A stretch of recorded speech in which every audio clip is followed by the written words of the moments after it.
วัสดีค่ะเรามาต่อที่ EP ที่5เลยนะคะจะเป็นคลิปสุดท้ายสำหรับเสื้อดอกหัทยัดทิปคอวีตัวนี้นะคะสำหรับในคลิปนี้เราจะทำการเก็บริมคอให้กระชับขึ้นแล้วก็ทำการต่อแขนของเราที่จะถักในวันนี้ก็เป็นแขนทรงกระบอกนั่นเองค่ะเพราะว่า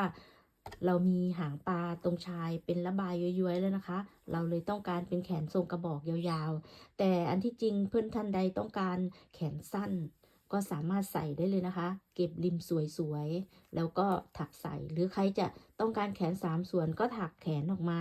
ประมาณ 3-4 แถวแล้วก็ถักระบายได้เลยค่ะแต่สำหรับเสื้อตัวนี้เราจะถักเป็นแขนกระบอกนะคะก่อนอื่นเราจะเก็บริมคอเข็มเราจะใช้เข็มหัวเล็กลงมานิดนึงนะคะเพราะว่าตรงริมคอเนี่ยเราต้องการให้มันกระชับเข้านิดนึงค่ะเห็นไหมคะมันจะออกแลย้วยๆเราต้องการให้มันกระชับเราจะต่อเข็มเข้าไปตรงจุดนี้เลยตรงจุดมุมที่เราขึ้นงานเห็นไหมคะหางไหมเนี่ย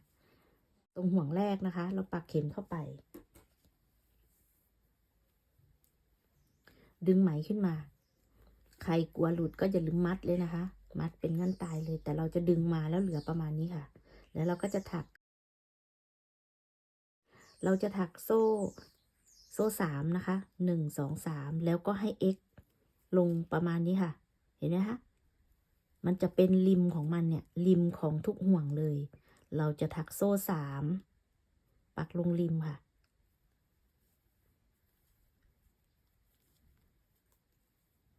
1 2 3ในแถวแรกนี้เราจะถักโซ่3 x ลงในริมบนรอบคอเลยนะคะนี่พอมาถึงเม็ดข้าวโพดเห็นไหมคะมันก็จะมีริมของมันด้วยโซ่3แล้วก็สะกิดเอา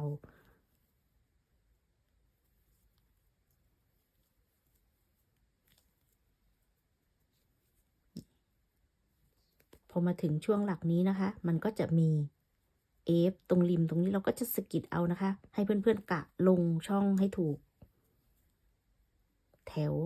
มันจะมีแถวละ1เส้นอยู่ริมเราก็สะกิดเอาได้เลยค่ะโซ่3 x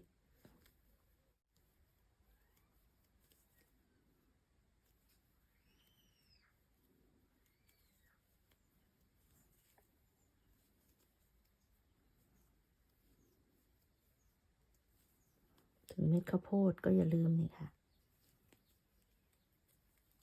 นะคะแล้วก็ติดมาร์กไว้ติดมาร์กไว้ค่ะเราเริ่มงานตรงนี้ให้ถักยาวมาจนถึงคอวีตรงนี้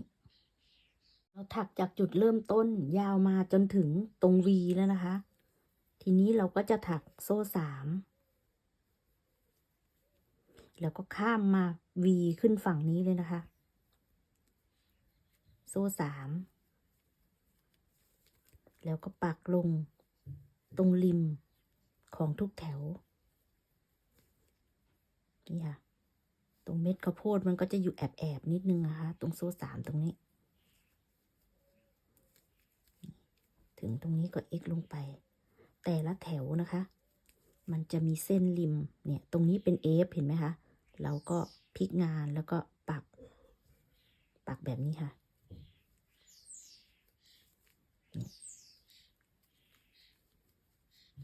โซ่3 x ตรงนี้เป็นโซ่7ใช่ไหมคะเราก็ x ลงไปเลยอย่าลืมนะคะแถวแรกมันจะมี1เส้นตรงนี้เราก็ถักลงไป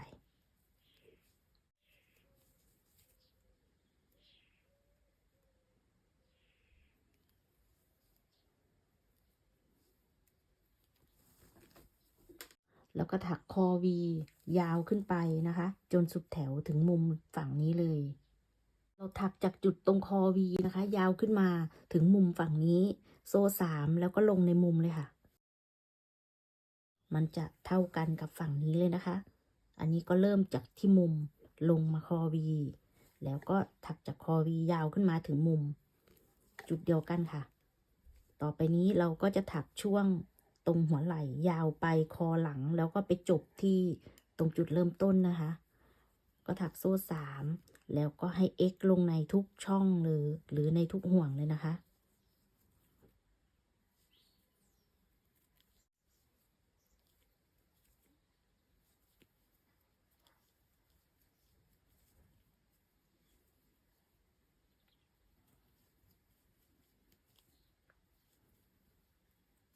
กยาวไปจนสุดแถวเดี๋ยวเรามาเจอกันอีกครั้งตรงจุดจบแถวค่ะ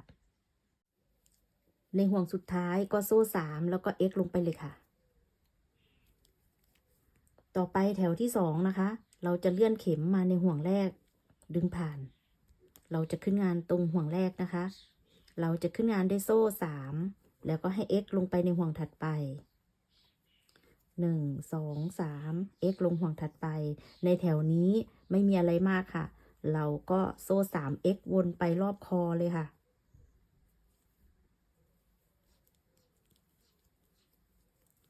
ถักง่ายแล้วเพราะว่ามันมีโซ่3แถวแรกนำร่องแล้วนะคะ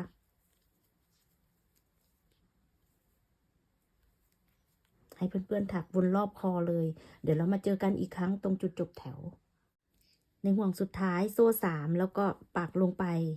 ตรงจุดเริ่มงานแล้วก็ดึงผ่านจบแถวนี้ค่ะในแถวต่อไป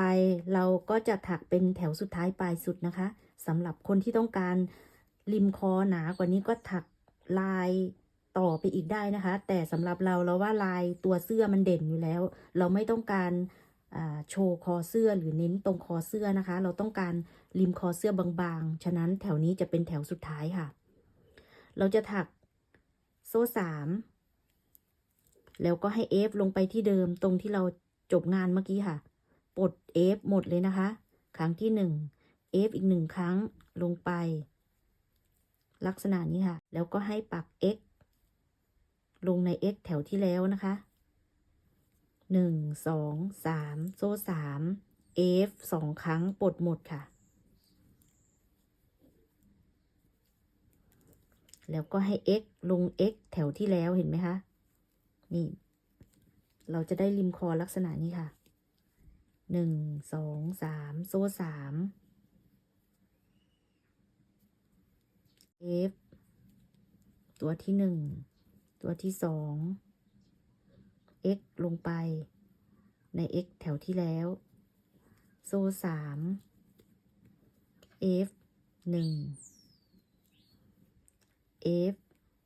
2แล้วก็ให้ x ลงบน x แถวที่แล้วนี่ค่ะเราก็จะถักแบบนี้นะคะยาวไปวนรอบคอเลยนะคะแล้วก็มาจบแถวกับช่วงตรงนี้นะคะแล้วก็เก็บตัดหางไหมซ่อนปลายไหมให้เรียบร้อยเดี๋ยวเรามาดูตอนเราได้ริมคอเราเสร็จเรียบร้อยแล้วค่ะ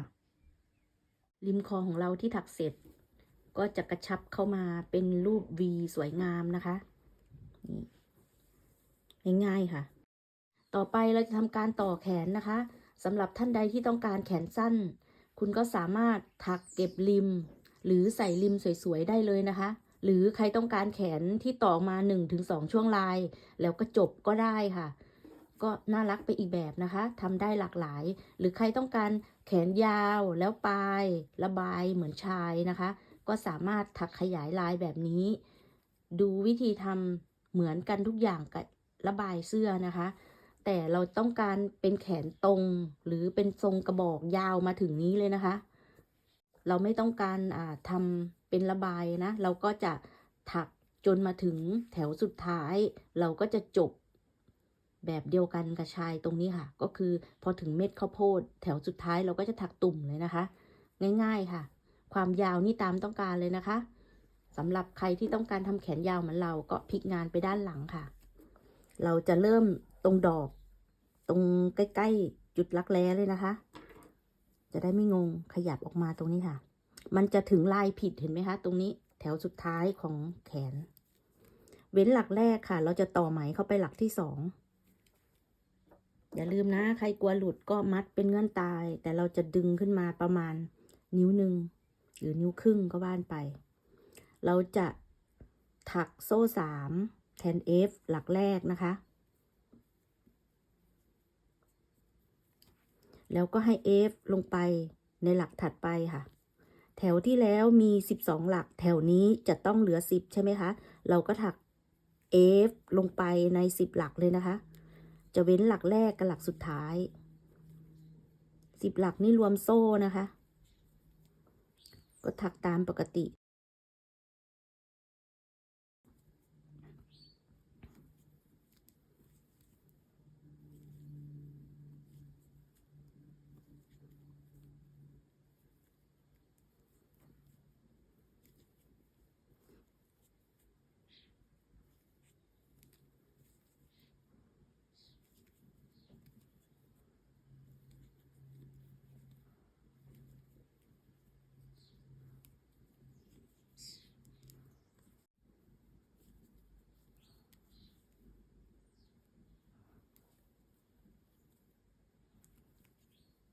เราถักครบทั้ง10 หลักเราก็ติดมาร์กไว้นะคะ เราเริ่มงานตรงนี้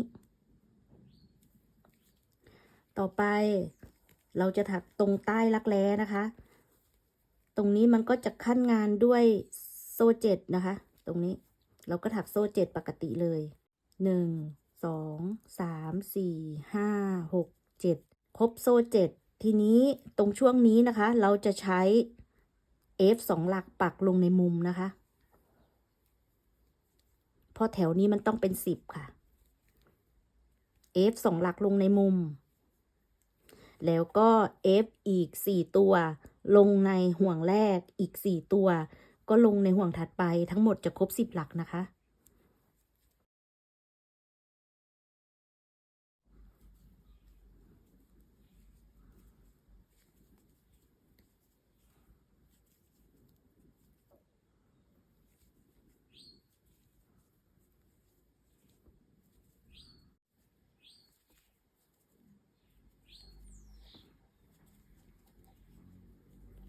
นี่ค่ะ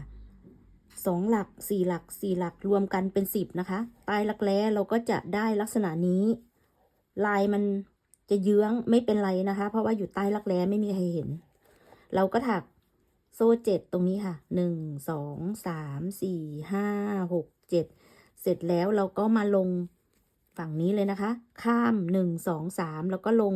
ช่องนี้4 หลักช่องสุดท้าย4 หลักแล้วก็ลงในมุมอีก2 หลักรวมกันเป็น10 หลัก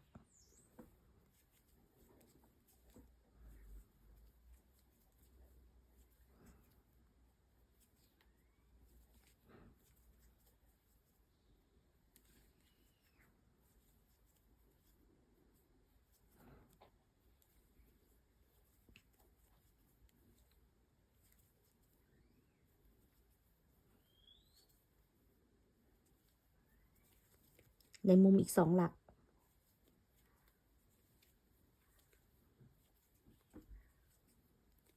นี่ค่ะมันก็จะเหมือนกัน2 ข้างนะขั้นงานด้วยโซ่7ตรงนี้ทีนี้ก็ถักปกติเลยขั้นงานด้วยโซ่7 1 2 3 4 5 6 7แล้วก็ลงในลายค่ะเป็นหลักแรกงัดหลักที่2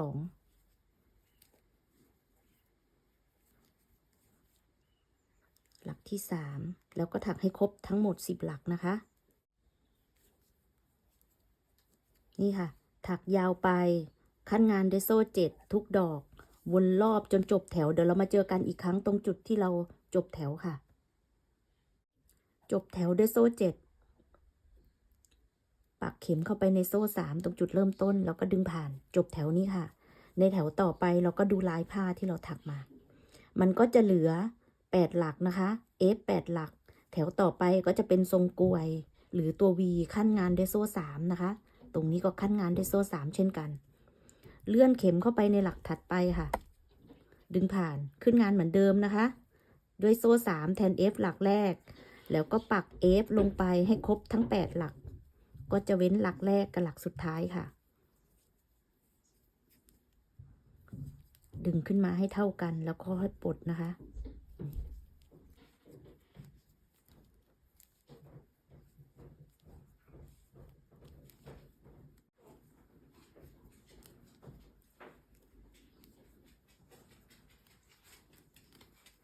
ขั้นงานด้วยโซ่3แล้วก็ปักเข็มลงไปในหลักที่4ค่ะ1 2 3 4ปักเข็มเข้าไปในหลักที่4กึ่งกลางของโซ่7ขั้นงานด้วยโซ่3 F ลงที่เดิมก็จะเป็นฐานดอกของดอกถัดไปก็จะขึ้นสับว่างค่ะโซ่3ทีนี้ใต้รักแร้เราก็ลงปกติเลยนะคะเว้นหลักแรกตักหลักถัดมานี่แล้วก็ถักปกติเลยให้ครบทั้ง8 หลัก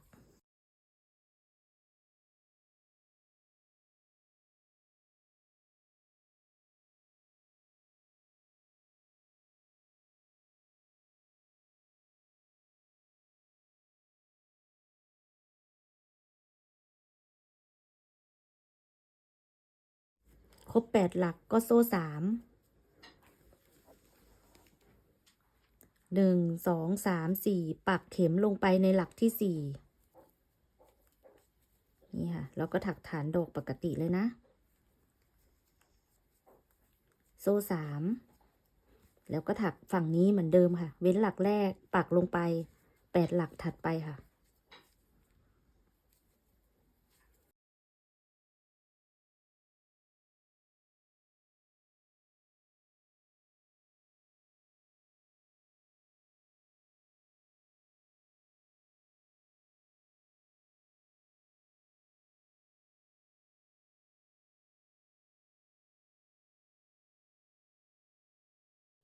ครบ8หลักก็ขั้นด้วยโซ่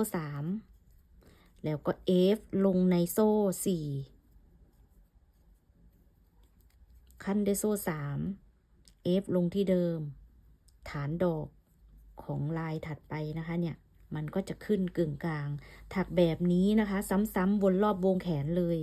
เสร็จแล้วก็มาซีดึงผ่านกับโซ่3แถวต่อไปเราก็ดูงานค่ะมันก็จะตรงกับแถวนี้นะคะมันก็จะเป็น F 2หลักรวบขั้นงานด้วยโซ่4 F 2หลักรวบลงที่เดิมฐานดอกถัดไปนะคะ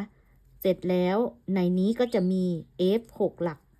เนี่ยมันก็จะซ้ำกันวนไปนะคะความยาวนี่ถักตามต้องการใต้วงแขนของเราก็จะเป็นลักษณะนี้เราจะถักให้ดูแค่นี้นะคะเพราะว่ามันก็ซ้ำกันนะเนาะพูดถึงอะไปต่อได้แล้วนะถักนี่ความยาวตามต้องการเพื่อนๆเลยอย่างที่บอกใครอยากจะถักเป็นแขนสั้นก็หาระบายริมสวยๆมาใส่หรือจะถักลายริมที่ว่าตรงหลังจากเม็ดข้าวโพดแล้วก็ถักตุ่มได้เลยนะคะนี่ถักแบบนี้ก็สวยดีแต่อย่างที่บอกเราจะถักความยาวเป็นแขนกระบอกถึงประมาณนี้นะคะถักเสร็จเดี๋ยวเรามาอัปเดตให้ดูค่ะและนี่ก็คือเสื้อที่เราถักเสร็จออกมาเป็นที่เรียบร้อยแล้วนะคะเสื้อตัวนี้เราถักจากไหมกอเรียงไม่ตีเกลียวไหมไล่โทนนะใช้ประมาณ300 กรัมนิดๆแขนเราได้ยาวเท่านี้เพราะว่าเฉดไหมที่เหลือจากถักชายนะคะมันไม่พอเราได้เท่านี้ก็สวยไปอีกแบบค่ะเสื้อตัวนี้ไม่จำเป็นต้องรีดก็สวยแต่ถ้าใครอยากรีดก็ให้รีดด้วยเตาอบไอ้น้ำนะคะรีดน้ำนาบเอาไม่ต้องกดแรงเพราะว่าเดี๋ยวเม็ดข้าวโพดแล้วก็ลายของเรามันจะแบนไม่สวยไปอีกนะคะนี่ค่ะลายเด่นสวยงามเลยนะ